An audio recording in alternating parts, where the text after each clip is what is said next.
da ne izpade kot neka politizacija izobraževanja, ampak česa se lotijo nevladne organizacije, zelo hitro tudi uradna politika začne spreminjati. Potem imamo in dejansko nevladne organizacije imajo zelo močen vpliv na oblikovanje javnega mnenja. Jaz ne vem, kako pri vas izgledajo zadeve, pri vas, zdaj se pogovarjamo o nas kot o posameznih, tako kot je gospod Aleš povedal, tudi potrošniki so pomembni v tem ekosistemu.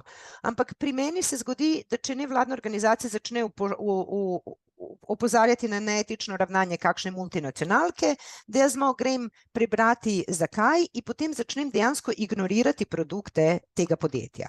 Tako da dejansko poleg tega, da na neki način vplivajo na naše mnenje, kje in kaj bomo kupovali, ravno tako mi se zdi, da spodbujajo spremembe v vedenju potrošnikov in pač prebivalcev. Zdaj, v tej točki, preden gremo še na eno pomembno nalogo civilne družbe nevladnih organizacij, jaz sem zdaj z vami delila mojo zgodbo, kako name vplivajo nevladne organizacije in kako name vplivajo njihove aktivnosti. Kakšne so vaše izkušnje tukaj? Bi kdo delijo? A vama grejo na živce, ker so preglasni, a jih dejansko poslušate, pa probate razumeti, kaj govorijo? Večinoma so to mladi ljudje, ki mogoče ne znajo niti artikulirati, kaj želijo točno povedati. Tako da, kako gledate na vlogo civilne družbe in nevladnih organizacij? Ja, jaz lahko rečem, jaz, ker se srečujem, ker delam tudi, bi rekel, presoje vplivov na okolje in ker sem vpet v te upravne postopke na ministrstvih, se pojavljajo nevladne organizacije. Recimo en tak primer, ki se pogosto pojavlja, Alpe Adria Green, pa še drugi.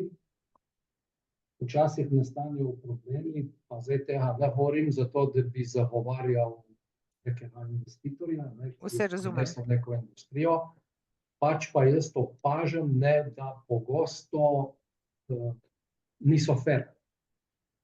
Jaz sem že večkrat naletel na težave, da so njihove pripombe pogosto ne zdržijo dejstev, in tudi bi rekel, nima nič opraviti z neko lokacijo, ker se bo pač izvajal nek poseg.